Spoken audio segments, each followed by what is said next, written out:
All right, welcome everyone to the Flopbuster movie show. It's our Tuesday night double feature, which we did a couple weeks ago. We had Vanilla Ice and Cool as Ice, who can forget, um, and Fantastic Four from 1994. So we kind of carried the theme. I know last week we had Leo on for Turtle Power, which Yes. was we covered all the Teenage Mutant Ninja Turtles things from the 90s, the TV shows, video games, even the porn. Um, I'm joined here today. I forgot to introduce us. I'm Tony, and that's Gabe, and we love to talk movies, and we're going to talk about some today. Gabe, how you Yes. doing? Good, good. How you doing? I'm doing great. We got to talk about a major shit box, but you also threw in a movie that's genuinely really kind of funny and kind of flew under the radar. I had no idea it existed till you brought it up last week when you said we should pair it with this movie. Um, Oh yeah, because we're so doing Flapbuster in the Hood. it's pretty much, yeah, we should have dressed like Kip from Napoleon Dynamite, but I think that might have crossed into some territory where people would have been mad at us. As long as we're not doing blackface, we're good. Right, I mean, we're right. both Hispanic, right? We could both be in the hood.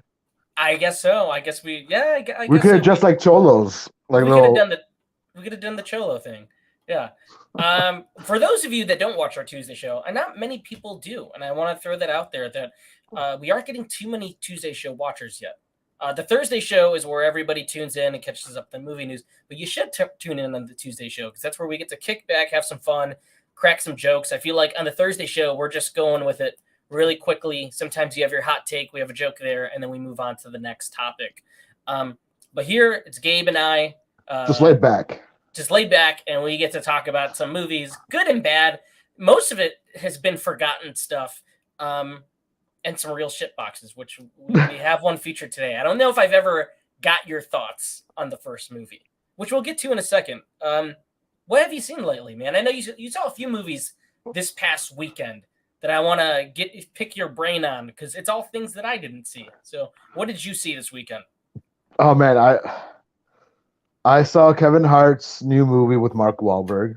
I feel like Kevin Hart has studied like The Rock's playbook, or maybe The Rock studied Kevin's Hart.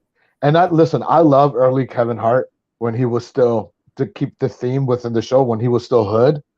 Now that he's amassed, just a general audience, his movies are very cookie cutter.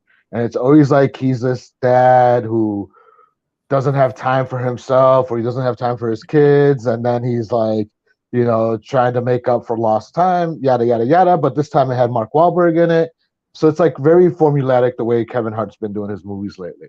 Right. So I watched that. I watched a couple of romantic comedies on Netflix, because you know me, I'm a sucker for romance. Of course. And this rough exterior, inside I'm a big softie. Your Uh, favorite movie of last year or this year is Marry Me. That's Gabe's favorite movie of the year. it's still in my top. I don't know if it's still top 10, but it's definitely still like top 15. But yes, it's my favorite romantic comedy of the year. Is Marry Me. So what else did you see? You saw Samaritan. I didn't see Samaritan. I saw Samaritan because we talked about it in the movie news. So Samaritan, we had talked about it, and I know Cody Leach jumped on. That was a Cody Leach episode where he jumped on and talked about it, and we said how Sylvester Stallone needed to be in the movie theaters. But I saw Samaritan, and I felt they made the right choice going streaming with it. I think if I would have seen it in the theaters and paid money for it, I would have been upset. But because I just saw it at home, it was a good at home movie. It wasn't a theater movie. It was a good Wasn't at something home movie. it wasn't something worth rushing out to see. So it's good where it is on Amazon Prime. Correct.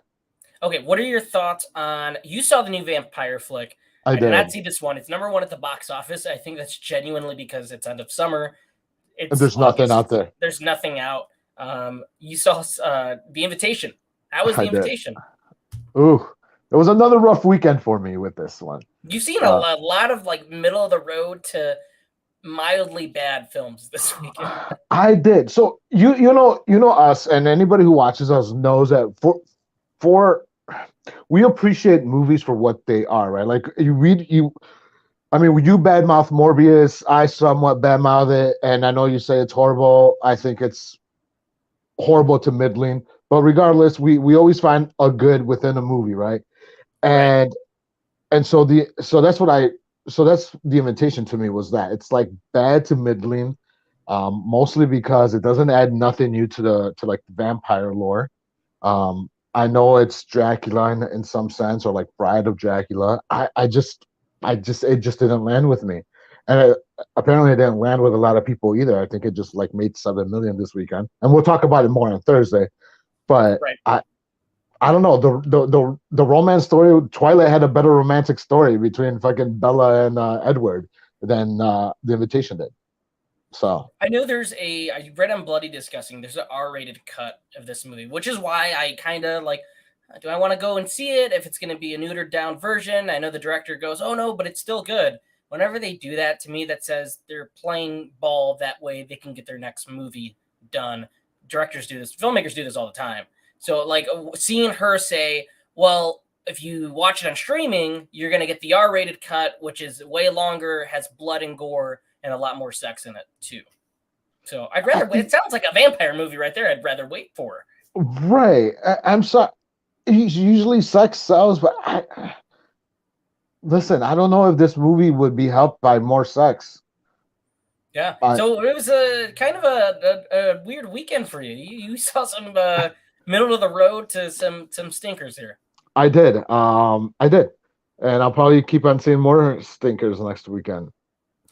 We had a couple of. We'll mention it Thursday. We had a couple of good weeks ahead. I think you're going to be cheered up. I've heard a lot of great things about Barbarian. The trailer showed nothing, so I don't know what it's about. But everybody I've seen on the internet has lost their mind about this movie. And then we have Pearl the week after, and then I think we're going to go right into October with like week after week. It's going to be movies like you said. So I think we're past some of the shittiness, unless we see it openly. I hope so, because I was it. Because Labor Day, I know Labor Day has usually been slow, right? But you had Rob Zombie's Halloween 2 that did like record numbers, for Labor Day weekend. I forget there was a couple other movies that did breakthrough numbers for Labor Day weekend, and that's what we're coming towards this weekend. So, but there's really nothing out there to break any type of records. It's just a low. Right. I saw a movie. I think you all should see. Those of you that see this a little later, or maybe you've seen the film already. I don't think anybody did because it bombed badly. Ooh, badly. And the studio did not promote it. We'll talk about it Thursday because the numbers are terrible. George Miller's 3,000 Years of Longing, I think, is a movie worth your time. I really do. I think this has a really cool love story, but overall, it feels like a movie that would have been made in the 90s. It feels like a 90s fantasy romance film. And the stories in it are spectacular. It's got some great humor. The action, there's some pretty cool action beats in there, but the visuals are off the charts. This is very different than Mad Max. It's nothing like that. But George Miller is capable of doing so many different kinds of stories. Go see this. Idris Elba and Tilda Swinton are awesome in it. And it's a really energetic film. It's not boring. And it plays out sort of like an anthology. I think the trailers kind of did the film a disservice. It's obviously about a genie here to grant somebody 3 wishes so they can escape pretty much the prison that they're in. Right. But I think the stories that are in the film are really worth your time, and it's a really neat film. It's the way it's done. The visuals are the big takeaway, but the acting is awesome. I feel bad for Idris Elba. This is an actor that everybody claims I want him in everything. Well, why don't you guys go see his movies? He had 2 movies in a row that kind of are doing, Beast a little bit, but I know that movie cost a little more to make. And you have another movie costing $60 million and nobody wants to go see it. And it's the type of movie that people complain that we don't get anymore. Week to week, we talk about how people say there's nothing original. This is an original movie by a big name director, at least somebody that, people in the film community love. And he's got a big movie out right now. And it's really cool. I think it's really cool. If you don't catch it in theaters, watch it on streaming. I think it's going to be one of those that people are going to be upset they didn't see. I don't think it's like one of my favorites of the year, but it's a damn good time. It's really good. But here's the thing: is who's that audience for? Is it for adults? Is it? I would say 100%. This is an adult fantasy. So they're not going to the theaters. If it's not Tom Cruise with Top Gun, it's not. The adults aren't going to go see it. They're still worried it's about weird that whatever. we say that now because again, this goes back to what I said. This is the type of movie that would have came out in the 90s and probably broke even at least. It would have been a movie that we would have talked about. And we're like, oh yeah, I remember that one. That one did pretty well. Right. It's not a complicated premise. It's an adult fantasy. It has comedic beats. There's some action. There's some really cool visuals and story. It's not boring. It's not art house or anything that people might say. It's genuinely good and original, but it goes back to what you said. There's nothing really there that you can market to people with. There's no Tom Cruise. There's no Brad Pitt. There's no The Rock. There's Idris Elba and Tilda Swinton, who are Right. character actors, right? Like they're always playing like a really cool character background actor, and that's about it. Right. You know, besides their little indie dramas that Tilda does, she's mostly somebody that you get in these big movies that's like a wacky character. But I think this movie's good. I think you should see it too. If you catch it on streaming or see it at a matinee, I think you're going to enjoy it. I think the visuals are some of the best this year. I'll check it out because I think Saturday it's like National Cinema Day. It's like $3 everything. $3 off. Yeah. We're going to go check out Jaws in IMAX. Jaws in IMAX is for out $3. I think it is. I think that's part of the list too. It is. I would okay, because we and Victoria are going to check that out. It's Jaws. Yeah, it's Jaws. I know what I'm going to get with it. I want to see it in IMAX. I think it's going to be fun. But listen, we're not here to talk about good movies. Maybe towards the end, we're here to talk about one of Leprechaun in the Hood. Gabe said it. We're here to talk about this little fucker, this shit box right here. Oh man. Listen, I've seen these movies and I've binged all of them. None of them are very good at all. There's a reason why he's like a horror. He's like a C-list, B-list. He's like a horror icon. D-list horror icon. There is like he's a horror icon for all the wrong reasons, and it's not Warwick Davis's fault. It's the movies that they're in. The one thing I'll applaud these movies for is like they're working with such a tiny budget and they try to do so much. They sent this dude into space. They throw him in the hood twice. He goes to Vegas. Like he's done a lot more than Chucky has in his life, man. Leprechaun has seen the world. He's been to Compton. He's been to Vegas. Hey. Don't throw Chucky into the mix. Chucky got married and had a kid. Leprechaun is living a bachelor's lifestyle, so I'll give him credit to that. But we're not talking about him going to space or even the second film or any of that. We're talking about him going to the hood, and that's what he does here. And here's a little bit of the movie. I'm gonna play a little clip.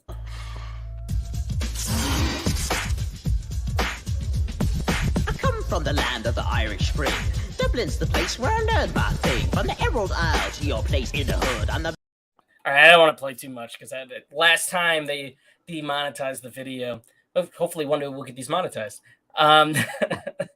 But okay, this is Leprechaun in the Hood. 2000. We got Ice-T in here. That's probably the only recognizable face I see. This movie was rough to sit. It was. It's entertaining, but it's a strange film because it's entertaining in terms of Warwick has some probably the funniest one-liners in the franchise they give him here. But the movie he's surrounded in is like a slog. It's like boring. It's boring, and then there's some genuinely like kind of funny moments. I guess we should break down the plot. I mean, we have Postmaster P and his friends, Butch and Stray Bullet. They're in a rap group, and they rap about positivity. And they don't want to be a part of gangster rap, but there's one guy in town who owns this record label. It's Ice-T, and he pretty much tells him, well, if you want to be under my label, you're gonna have to do gangster rap. Meanwhile, the Leprechaun has been under this like spell, I guess. The medallion that keeps him asleep. The medallion that keeps him frozen as a statue. Right.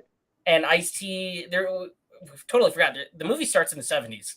Right. Ice-T and one of his buddies, they run into like some warehouse, I forget, and they run into the Leprechaun in this pot of gold, and then they try to steal his gold, but I forget if it was Ice-T or his buddy. His buddy takes off the necklace, the medallion, and the Leprechaun comes alive.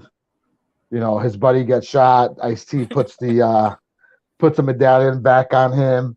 and keeps them forever as a statue until the We forgot 90s. about the bit where he pulls multiple weapons out of his hair like a cartoon character. Yeah, sort of like, and again, to keep it hood, right? Don't drink, don't be a menace to South Central while drinking your juice in the hood, where Marlon Right. Wayans also has a whole bunch of stuff in his hair. You know? Right, which that's probably where they stole the joke from. This movie's not original. This movie does a lot of dated things, also really offensive things. In this. Very. It's like a blaxploitation film in a sense, Right. but try to do comedy, like a comedy horror blaxploitation film, done very poorly. Right. I will say this is better than I can't call it a sequel. I mean, he goes back to the hood, but it has nothing to do with this movie. I will say this is, in terms of the Leprechaun, in terms of those like first 6 films, this is probably the strongest or second strongest, I would say. I know they did the reboot. I don't know if you caught that. The one, it was on Sci-Fi. It was actually kind of fun. I know that a lot of the dudes that worked on Ash versus Evil Dead worked on it. Listen, with this Leprechaun, this is the second one I watched. This is the second. Okay, so you haven't even seen. Did you see him go to space? No, I've seen the first one, and now I've seen this one. Like Oh, I don't know why like I bypass like the Leprechaun movies like every single time. Like I don't know what to watch, and the Leprechaun comes up, I'm like, I don't need to see it. It's not like something where you should be ashamed of it being like a blind spot in like your film knowledge. But this is a bad movie. I think everybody knows it's a bad movie. And a couple of things I caught on the rewatch. There is some genuinely good effects in this when they do happen. Not a lot of kills happen in this, and there's not a lot of like great effects. But there's one where he rips his hand through somebody's chest. That one's pretty cool. Yeah. The Reverend, he goes right through his chest. That one, and there's this gag where he's smoking weed with iced tea in the restroom and pulls his finger off. That's about it. I can't think of any other ones in here that can really be like good, especially for low budget horror. And there's a ton of other movies in this time frame that would have done a ton of cool effects. Right. There's nothing really here besides those 2 scenes that I can remember that were memorable, like effects moments. No, I mean I think you named them both. I mean the movie is memorable though because the rapping, trying to get into the hip hop, trying to get into like the hip hop culture with the Leprechaun is very cringy. It is. And then the Leprechaun rapping is also cringy, but I mean it is a little bit memorable. The whole Leprechaun and being in the club and having his what are they called, the Clover Girls or whatever they're called. Yeah, he had some name for them, which they've never popped up in other movies, but he had them here. This is a bizarre movie because it's like you can't take your eyes off of it. It is entertaining in a way where it's like it gets boring and it gets sluggish, and then they do something kind of entertaining, but it's mainly always has to do with Warwick Davis. And then it gets boring and sluggish again, and then does something again with him that's kind of entertaining again. Right. That's about it. That's like the whole movie. It's not really strong in terms of its plot or story or anything. I wouldn't even say it's definitely one of the strongest ones, but if you're going to watch The Leprechaun, you just watch the one with Jennifer Aniston to say that you saw it, I guess. Right. Now, what are you going to do with when Warwick Davis, passes on? Is Leprechaun done, or they bring another? Well, the recent one on Sci-Fi was a different actor. Oh, it was? It wasn't Warwick Davis? No, it's the same timeline as like it's a sequel to the first movie. Okay. And they even have some like voice artists do a Jennifer Aniston impression because it's about her daughter. It's a really bad impression, but they have a new actor take the role over Warwick. I believe Back to the Hood is the last one Warwick Davis was in. Okay. Strange that he did these movies. I know he was, a character actor overall. He played the Ewoks. He did Willow. But it is I love Willow. I loved Willow as a kid. And he's going to be back. They got the new show coming out on Disney Plus. I think and not to like bypass a lot of this stuff, right? But Willow, I loved Willow more than Never Ending Story. Really? Yeah. I think that show's going to like bring in a lot of feels for a lot of people that grew up with that movie. I think Yeah, that show's gonna be really worth it for them. I like Willow. It wasn't a movie that I grew up with. I saw it later on, and I got it. Like I thought it was a lot of fun, but I feel like it would have been something had I seen it at a very young age that I would have loved as much as most people do. yeah. Which is always that's how nostalgia works. But he's a talented guy, and he's clearly funny in these movies, and he's the only like saving grace of any of these movies. But I will say the one-liners in this are kind of funny. Even They when they're are. borderline offensive, they're kind of funny. I will give them credit that they wrote the Leprechaun well in I this. mean, he has. I mean, and again, I know we say he's like a D-rate horror icon, but I feel like he has like the best one-liners, you know. And I think most of his movies, most of his dialogue, is mostly based on one-liners. Like that's really from the two movies that I've seen. All right, so I can't say about the other ones. From the two ones that I've seen, his dialogue is mostly just one-liners, just one-lining everything, and they're funny. They're good. Most of them Yeah. hit. Yeah, most of them hitting this. There's a couple of like this movie is very dated. They don't have the I don't know what the budget was on this. I didn't check. The first movie was $1 million. That went to theaters. So I'm guessing this is nowhere near $1 million. Oh hell no! This is probably I'm guessing 500,000, maybe less. Hey, how's it going, Flep? Thank you for joining us. So I gotta show this clip because this is very much the humor that would have been in one of these movies. Let me just play this for you guys.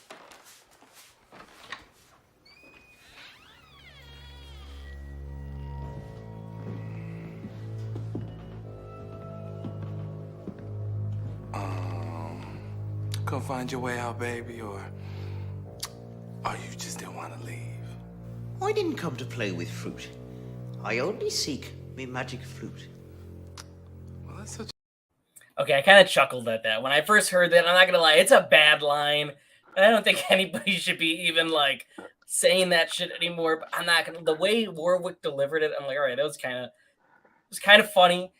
The joke in it being like, oh, the transphobia, obviously that doesn't fly now, and it's not funny. It doesn't. But I think Warwick, the leprechaun in that situation, I think is like the only saving grace. But when they do the bit on its own with that actor, and it's clearly, I'm guessing, a straight man doing it, it's not that funny. And it's like the obvious joke.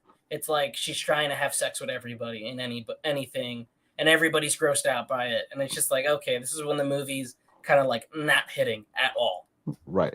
But this movie also, I mean, obviously we said, right, the transphobia is not cool anymore. But this movie did have two guys cross-dressing, and one of Correct. the guy and another one, maybe one of the rappers, or I can't remember, but there was like an actual like transgender person in there as well. So you had like two cross-dressers and a transgender.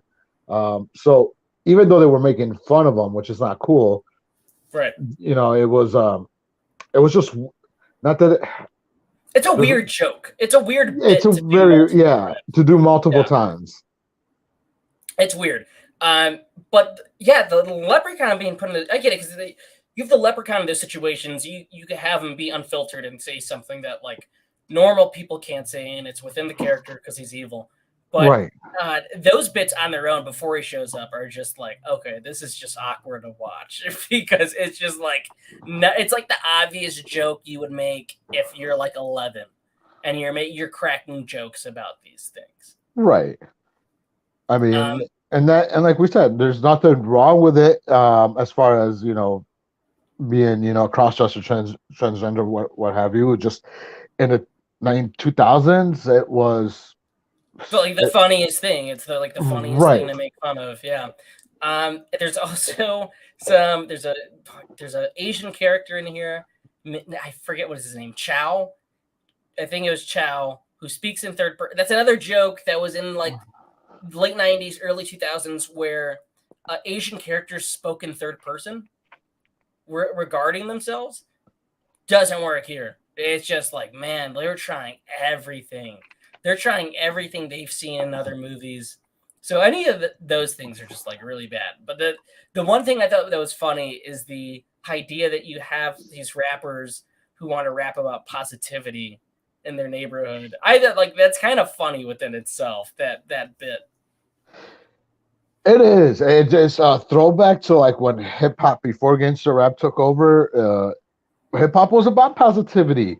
You know, you had the whole in the New York scene when it first came out. A lot of it was positivity. You know, Rakim and the hip hop, the hippie hippie. Yeah, the All that. Sugar Hill Gang. The Like, Sugar that Hill whole Gang. song is about them Right. having fun and like, oh, I'm gonna Uh, pass it off to my friend now, and he's gonna sing right. about how much fun he's having. Yeah, Will Smith. Parents don't right. understand, and so before that, rap and hip hop, was started off with positivity, then it just evolved like all music does. It evolved into, okay, this is what I see, this is my neighborhood, this is what it is, and you get into the gangster rap. But it was just funny just to see, it was funny to see a Leprechaun in the Hood. The idea within itself is just like, oh man, this is so early 2000s. It's just like, where do you put him next? And this is around the time you have movies like Half Baked coming out and the Friday movies. So it's like they have the template there. Like, okay, we could take from this, we could take from that, Right. and we'll put him in there with some pot It's jokes. sort of like how they did with like Jason X, right? Is they had the dartboard. Where are we going to put Jason X? Got him in space. Put Let's him in put space. Leprechaun. Let's put Leprechaun now in the hood. There's nowhere the Leprechaun went to space in the fourth movie. So we're like, fuck, where else do we put him? And it's just like, well, the hood seems like the only logical option at this point. Right. This is a franchise. I'm so curious what the numbers were in DVD sales and VHS sales. Like, because clearly they had the go to make these movies.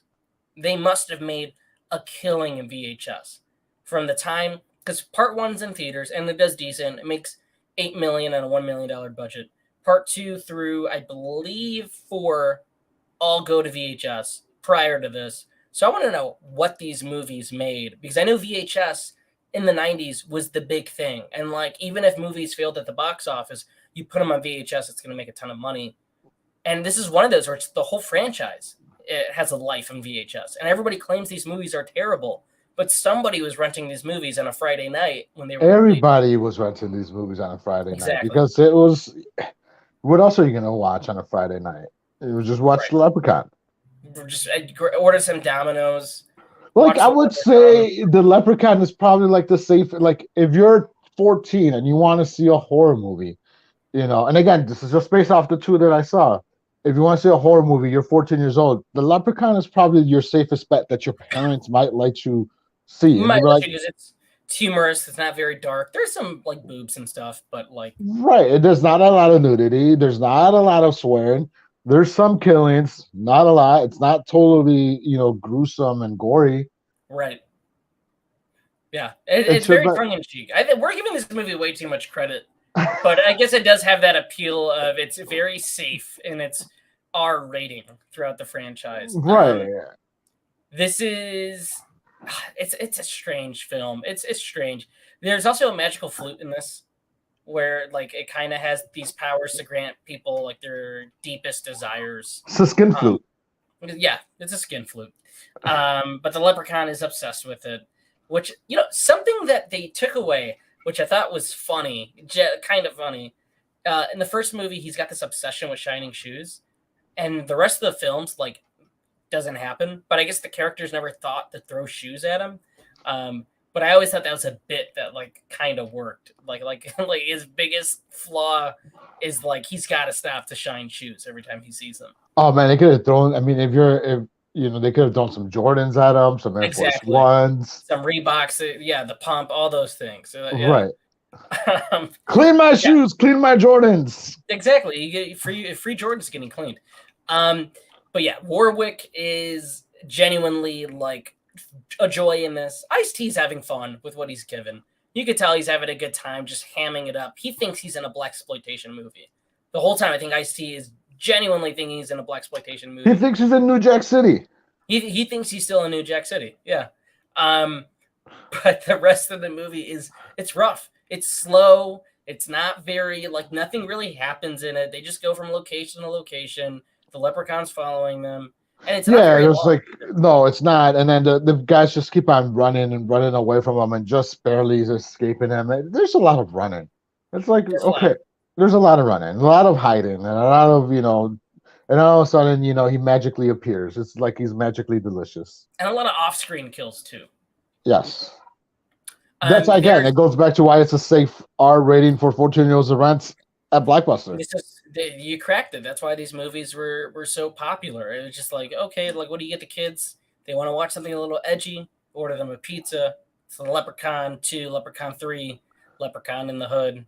And these movies just took full advantage of that. Somebody's got to break this down. How did these movies make money? They did. They probably made these for $400,000 or less, and they would get like one name in there as a cameo, your Ice-T or whoever it is, and then they'd make their money back on these VHS sales. I don't know what else to say that hasn't been said about this. He raps at the end. And I showed you the clip. It's bad. It's like really bad. Don't forget, one of the guys does survive. One of the guys does survive. He gets his deepest desires granted. But he's still being controlled by the leprechaun because his eyes turn green at the end. His eyes turn green. So the leprechaun still controls him, but he gets his deepest desires of doing. It's not doing family-friendly rap. It is gangster rap. It is gangster rap, yeah. But he's making money. And the leprechaun's like he's like his fucking manager. His manager, right. He becomes like a music manager at this point, at the end of the movie. He's like P. Diddy at the end. Right. He's Suge Knight. He's Suge Knight. He was dangling, he's dangling other horror villains out a window. Okay, so there's one thing I thought that kind of worked in here. But they didn't even, like, I think the movie's too dumb to even realize what they had. Butch, the like, he's the dopey friend that has his mouth open the entire movie. Or like they present him as being really dopey and stupid, but he's genuinely smart. And he says like these things, like he figures out how to like electrocute or set on fire the leprechaun and little things like that. And he's always got a plan. That's something they could have used to their advantage. They don't really go anywhere with it, but there's a couple of highlights in here that work. The bit about positivity, that character, Postmaster P is such a stupid name. All the rap names are stupid. Stray Bullet, Butch, and Postmaster P are gonna bring the positivity. But this is a movie where I feel like you have to see at least once. You have to. There's so many pot jokes that like a lot of stoners like this movie for some reason. Of course, it's been memed to death. But this is a movie that I think you have to see at least once. I don't think you're going to be missing out on anything if you don't see it, by all means. I mean, no, you're not. You could go watch Citizen Kane or, Casablanca, Gabe's favorite, or you could watch this, or one of them. But yeah, this is bad. It was rough. I nearly stopped. I'm like, okay, I've seen this before. Maybe I could stop and not watch it, but I stuck through it. It's a rough one. I don't think it was that rough. I think I'm being kind to it. I don't think it was that rough. I mean, it was rough to sit through at some points. Like we said, it's cringy, but it's just fun. It's just good. It's just fun. I think some of these movies like these are just so bad that they're fun. I would equate it to like The Room. You know what I'm saying? It's just a bad movie, and it's a bad movie. The Room is one of those movies that, like, it is rough. I've sat through that movie in a theater with a bunch of people. He's there. It's a rough movie to sit through. It feels like the slowest 90 minutes ever, but every 5 or 10 minutes you're rewarded with Tommy Wiseau saying, like, the dumbest line delivery ever, and you can't stop laughing. And then you wait through more shitty movie, and then the next 5 minutes come and he says something crazy. Right. Very similar here. So I get what you're saying, where you're waiting through some really slow, bad scenes, and then Warwick delivers something genuinely hysterical. And then you're like, all right, now you know why you're sitting through a bad movie. And then you're like, all right, cool. But that was the Leprechaun in the Hood. And he goes back to the Hood. I don't remember much about that movie. There's a bit where he gets way too high for his own good. Like really high. There's like a whole montage of it. And that's about it. It has nothing to do with this movie. He's just like randomly in the hood. And like, so it's like kind of a reboot. Like these movies kind of reboot themselves. There's no like through line of continuous, mythology. No continuous mythology. He's rebooted each movie. He's just like there. He's like, okay, now he's they do a flashback to like in the second movie, I believe they do a flashback to like the I don't know, somewhere in Ireland in Right. like the 1400s or something. Well, I forget what movie studio did it, but I know this was their last movie that they did because the studio went bankrupt. Yeah. So the new studio that took over or got the license or whatever, the rights to it, just I guess rebooted it and said like, hey, let's make Leprechaun in the Hood too. Like it's like weird. Like you get a license for something and your first initial thought is to make Leprechaun in the Hood too. Like you wouldn't think like you would try to reboot it, maybe set up some sort of like good timeline, maybe make a good Leprechaun movie. Like I feel you and I could make a good Leprechaun movie. Like we know what it would take. We could certainly try. I mean, we could bring my cousin Adrian to be the Leprechaun. He's short enough. It'll be in a very big uphill battle to make this good. Like I said, the sci-fi one, I actually do recommend that. They were genuinely having fun. There's some really funny bits in there. A lot of the guys that worked on Ash vs. Evil Dead and I think Psycho Goreman all worked on that movie. And there's some really cool scenes in there. So like I think even you, Gabe, check it out because there's some really fun sort of things they do with the character in there. And it's a sequel to the first one. So it feels like a true sequel, I will say. All right. Leprechaun in the Hood. That's the movie. You can stream it now or don't. I'm sorry. The next movie is one that Gabe recommended, and Gabe said, let's pair Leprechaun in the Hood up with this movie. I did. I'm kind of happy that you did because it wasn't. I was expecting something bad because we've been watching. Well, yeah, and we've been watching bad movies on the Tuesday show. Besides Ninja Turtles, we've been watching genuinely bad things. And I never heard of this movie. But you never did. I like Chris Rock, and I'll let you introduce it. Yeah, let me introduce this because this is one of those movies like I don't want to like it's gonna sound bad, right? But growing up, I watched a lot of like Black Mexican, movies. Like I would call them hood movies, right? And I feel like you maybe miss that genre of like hood movies and like the early to like to mid 90s. And it's a genre that's filled with really good films like House Party, Who's the Man, which I talked about a couple weeks ago. Like there's a really good, hood movies in there. Anyways, so I said, hey, let's do CB4. Why? Because nobody's really heard about CB4. You have an early Chris Rock coming out from his, stand-up, SNL. You have a Phil Hartman, who's also in SNL at the time. Chris Elliott, who's also he's also doing SNL. And then you have hip-hop cameos from Ice-T, Ice Cube, Eazy-E. And so you have all these. And let's not forget Charlie Murphy, who's also in this movie. Eddie Murphy's brother, who some would say carried Chappelle's show, was Charlie Murphy. Like as good as Chappelle was, Charlie Murphy was equally, if not better, than Chappelle and Chappelle's show. That show's nothing without the true Hollywood stories that Charlie did. I mean, I love Chappelle's show, but literally the best jokes in there are the Charlie Murphy bits, and he's a great storyteller. Right. So when you said you've never watched CB4, I was like, all right, we gotta pair this with CB4. So CB4, what CB4 is, it's like a parody of rap music of that time. It's basically gangsta rap had just started getting national attention in the late 80s. So Chris Rock and the writers decided, let's parody this. And that's what they did. It's a group. It's three guys from the suburbs who have never rapped they love rap music. They love rap music, but they're from the suburbs. They have nothing to draw from, and they sort of like Leprechaun in the Hood. They keep on going to the same club promoter, and the same club promoter's like, you need to get a better act. You need to be more tough. You need to be more gangster, and they keep on getting kicked out. And then the club promoter gets arrested.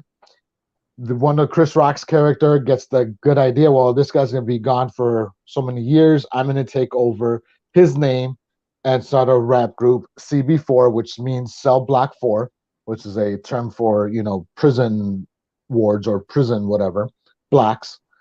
And and then Charlie Murphy he breaks out of jail and he's trying to kill MC Gusto. He's trying to... Yeah. Chris Rock is trying to kill him, and it's and at the same time, Phil Hartman's character, he plays sort of like this senator, or he's trying to get, he's trying to get elected to office to the government. And while his kid loves CB4, he's like, Dad, look at CB4. So now he makes it his life's mission to block, Chris Rock CB4 from performing. Pretty much, this movie parodies a lot of NWA. A lot of NWA. It seems to be the basis, especially from the exaggerated Easy hair to the Jerry curl. Yeah, Jerry curl. Easy is also in the movie. He has a cameo. Great sequence where you have a lot of celebrity cameos from Shaq, Halle Berry, the Hole Surfers. Everybody is in that opening, and it's funny. It like this feels like the '90s version of Pop Star with Andy Samberg, but it's parodying gangster rap, and not just gangster rap, all rap. I mean, there's things that they parody: MC Hammer, Run DMC, all of that's in there, and it also has a genuinely pretty good soundtrack too. I heard Public Enemy in there. Blackstreet is in there. So this is very 90s. It's a very 90s movie. It is. And when I watched it, I was maybe this movie came out in 1990. I know I didn't watch it in 1990. I would have been like 7 years old at the time. So I know I probably watched it in like maybe 96, 97 for the first time. I just fell in love with that movie. And just because of hip hop, Chris Rock, I thought he was hilarious in his role. He's playing dual lives. He has a girlfriend where she's like at the time, very conservative Christian, and his family's very conservative Christian. And this guy, Chris Rock's character, he's like, I want to be in gangster rap. I want to make music. And so, I don't know. It was just I always had fun watching it. And so that's why I recommended it to you.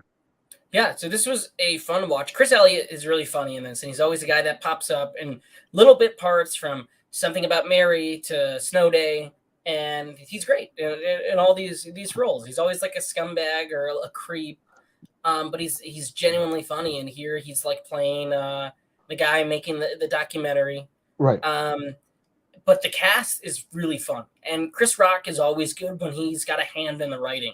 From the films he directs and writes, like Top 5, to this. I didn't know he had a hand in writing this. And the director, Tamara Davis, did Billy Madison and Half Baked. And I believe she's done like Ugly Betty and a couple of other shows. So she's genuinely like a really good director. So the creatives involved in this are really cool. And like Charlie Murphy as the villain is so funny. He's like genuinely funny, and like it's perfectly Charlie Murphy. And there's some really good lines in here that got me. Not every joke landed because the movie's a joke machine. And when you're a movie that's a joke machine, not every joke's going to stick the landing. And that's just the truth. Right. But it's fun. It's a fun movie. Yeah. And Justice Jones, he's pretty funny throughout the entire movie. The way he plays like this sleazy, label head, right. the entire time. Right. Yeah, there's some jokes there that work. I love that all the magazines are just like Big Booty, Ebony, like just like really bland titles, and everybody's just reading them casually. There's a great bit where they go to this hotline place, and there's all these obscene phone calls that are happening all at once. And his cousin is like talking about like, yeah, you got a big dick, sure. like there's some really funny things, especially that's probably one of the highlights for me is that hotline scene. It's really funny. Yeah, it's like I said, and then it does show like there's a lot of social political, what is the word I'm trying to use? There's social commentary. There's some really social commentary about it, right? Because it shows how hip hop music had made its way into white suburbia, and who was the first people to truly embrace gangster rap, right? And that was the white kids. White kids. Yeah, You're right, and how they want to get so immersive in inner city hip hop culture while still being safe in the suburbs, and it shows that with the Phil Hartman's kid, where he's wearing the CB4 hat and he's trying to get stuff autographed, and he keeps on talking about CB4, watching the music videos. So there's that social commentary about hip hop and hitting white America. So it has a lot of intricacies within the movie, as far as also being very funny. Yeah, no, I thought this movie was genuinely funny. Again, when you look at movies from this time period, when we recommend these, like, there's going to be things that are going to be like, I don't know if that can fly today. There's a lot of things that in these movies that don't fly today. No. But man, Chris Rock this is one of his coolest parts. I gotta say, and it doesn't go full mockumentary. The movie starts off like a mockumentary, but then it jumps into traditional throughout the film. It's mostly a traditional narrative. But there's some great parody scenes. The fuck the police scene in Straight Outta Compton, which actually happened. There's something very similar here that happens with the senator telling them words that they can or cannot say. Right, or using that song. I believe the name of the song was "Sweat Off My Balls." Sweat off my balls, yeah. Sweat off my balls. You're like, oh, you can't perform sweat off my balls, and the first thing they do is sweat off my balls. You know, there's one song in here that I swear I heard somewhere. Maybe it got memed on TikTok or something, and it's at the end where they're singing "I'm Black." And it's like the whole song, all the lyrics are just "I'm black, blackity black." I swear I've heard that song. I'm black, y'all. I'm black, y'all. I'm blackity black, black, y'all. That's gotta be on TikTok or wherever, but I swear I've heard that. But yeah, there's some genuinely funny things about rap in this time period here. It's kind of cool. It's kind of cool to watch. And like a lot of movies that I got praised, again, like Popstar, Never Stop, Never Stopping. Funny movie. I like the Lonely Island guys. This feels like a precursor to stuff like that. It does. I mean, I don't think anybody in the 90s, I mean, I know there was doing any mockumentary style biopics, you know, especially. And what's funny is that gangster rap at that point everybody was so serious, you know.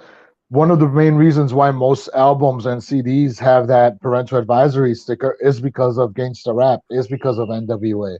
And so people were so afraid of NWA, of Snoop Dogg, even, you know, Public Enemy with their lyrics.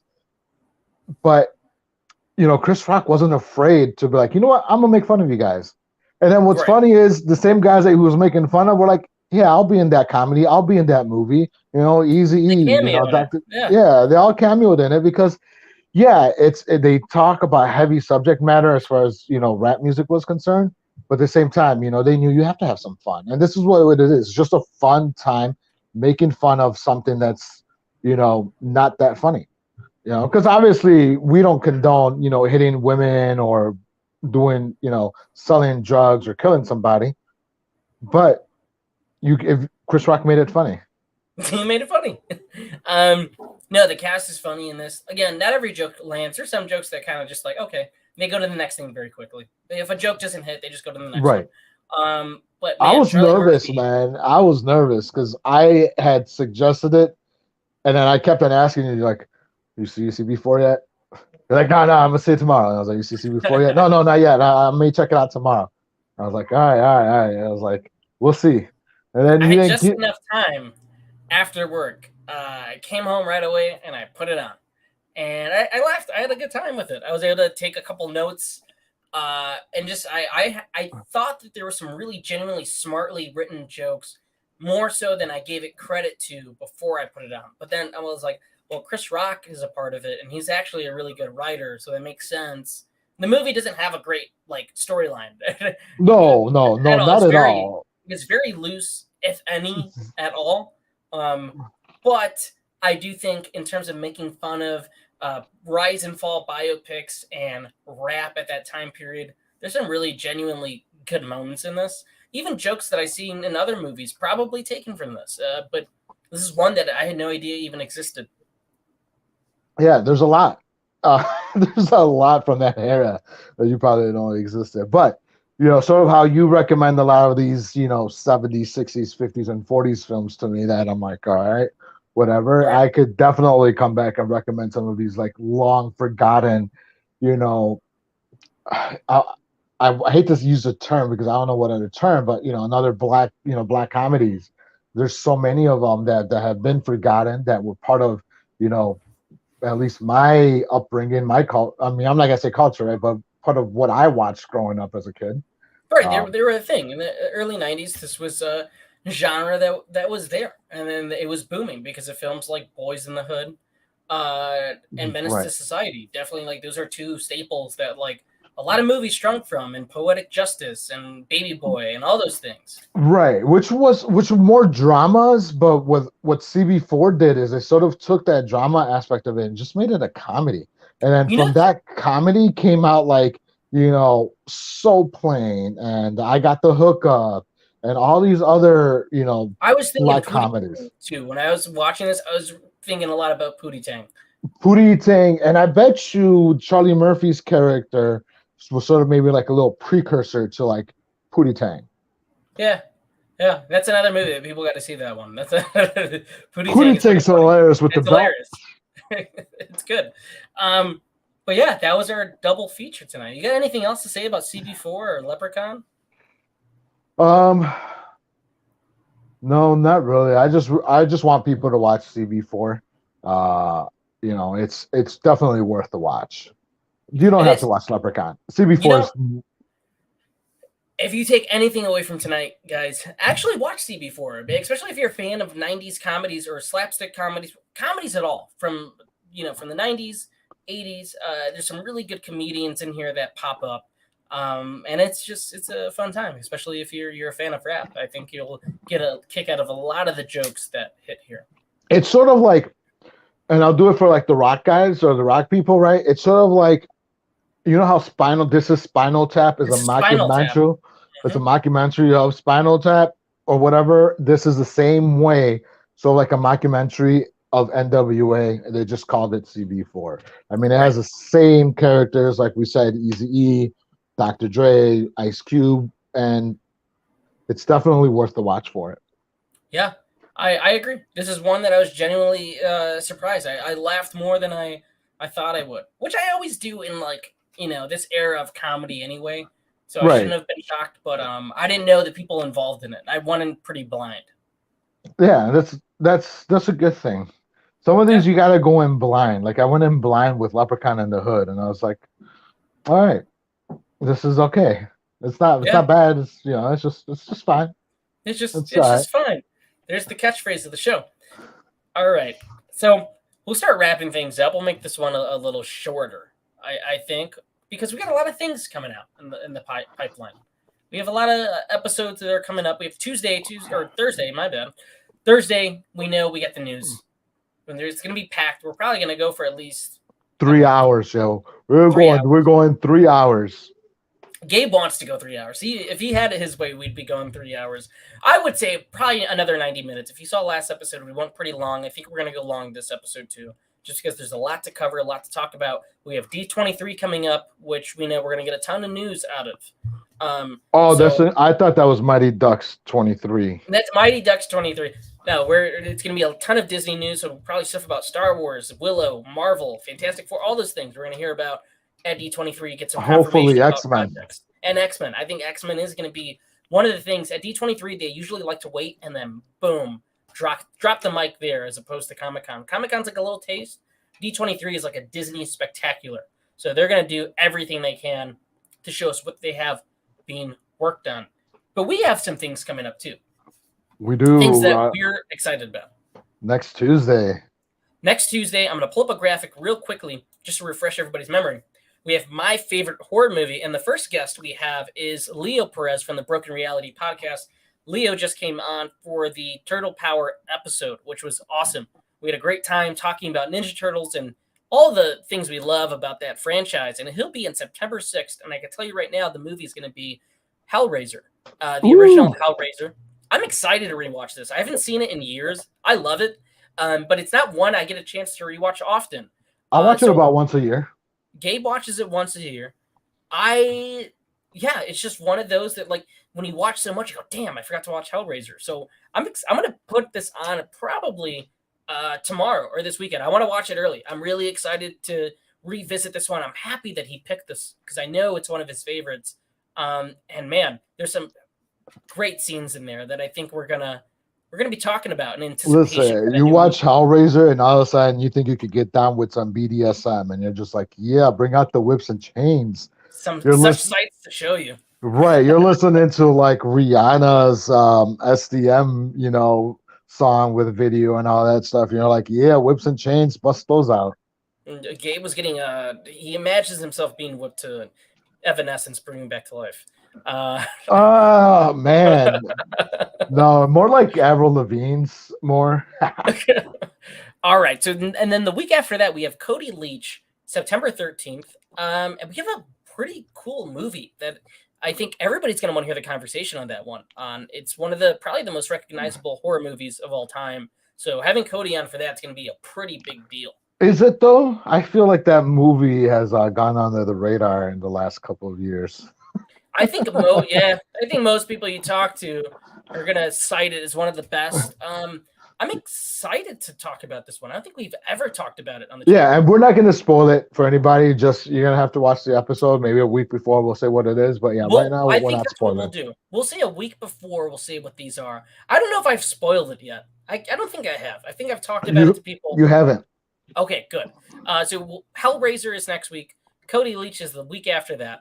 All right, and then we're gonna have, I believe it's Destiny. Destiny's coming on from Fear Freaks and Good Real Hunting and The Final Girls. Destiny does a lot of things, and she's coming on the show. She's gonna talk about her favorite horror movie, and all of these horror movies are gonna be important to the history of horror.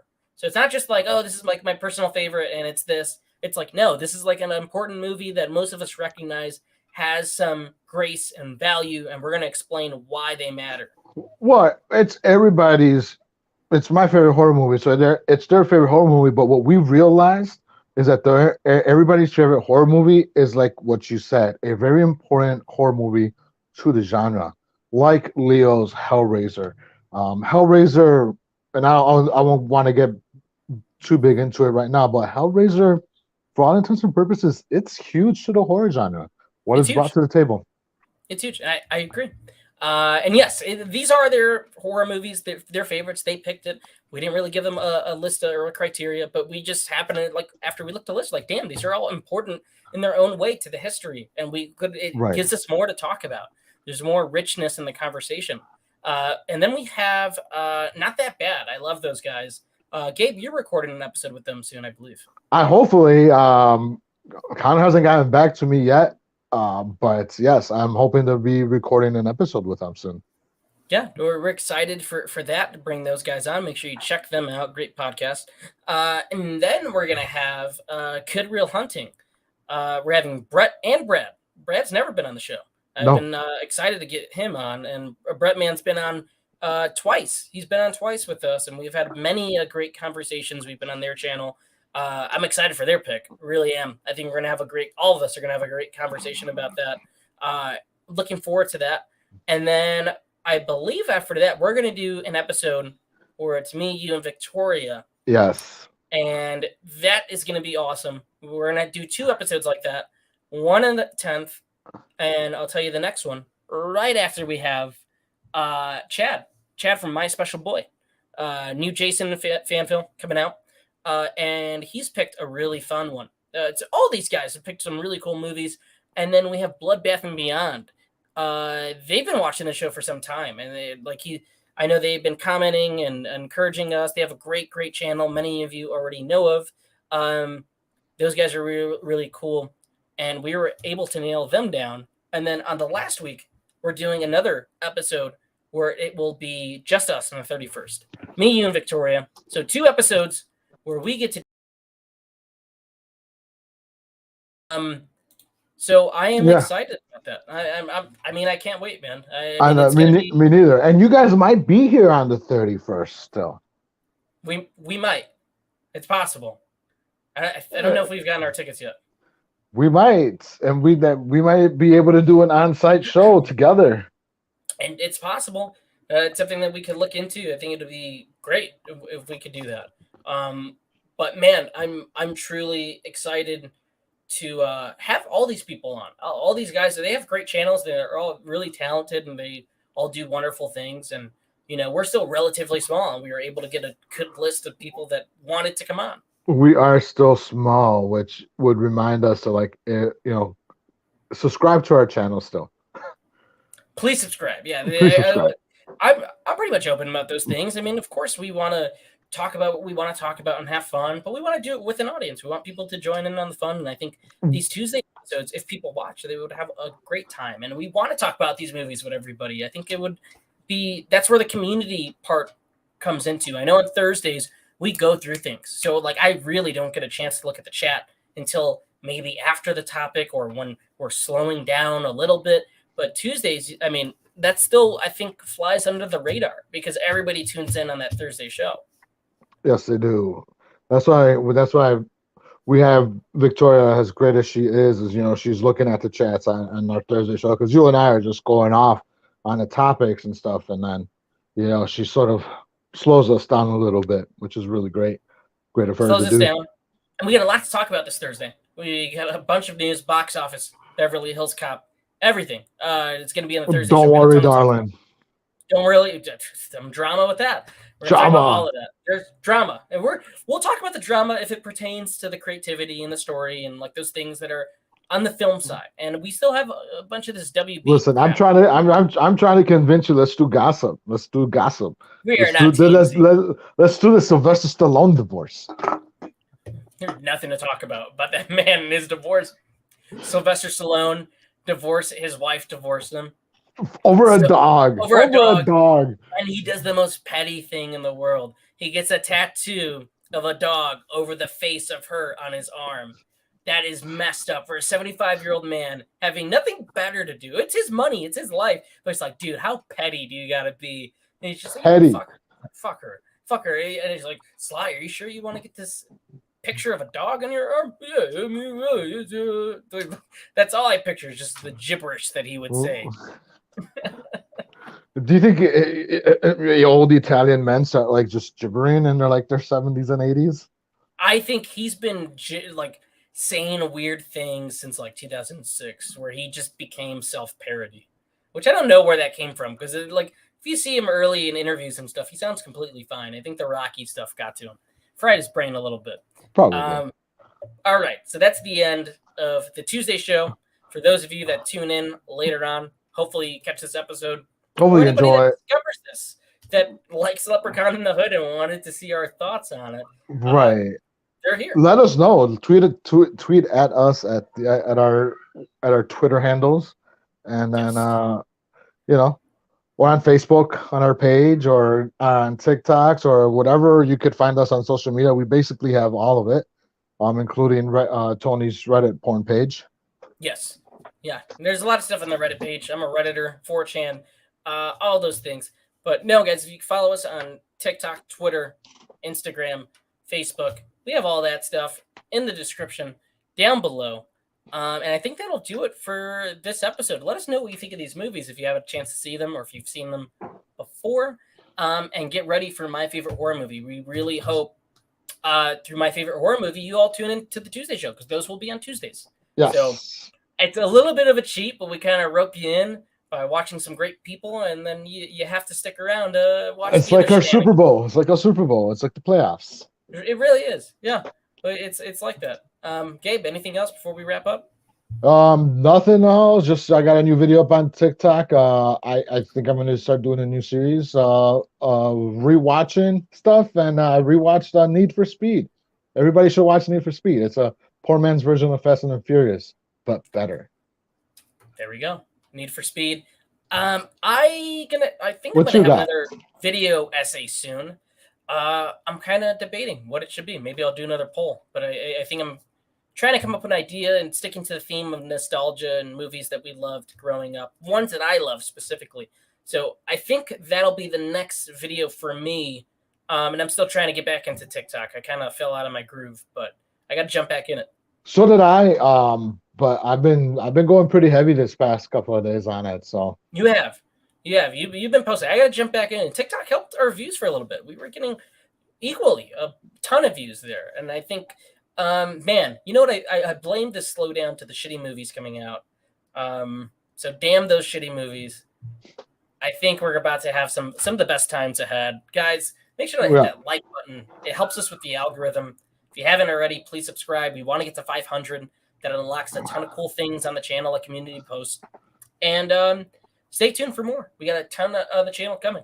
And My Favorite Horror Movie next week. Tune in. Peace.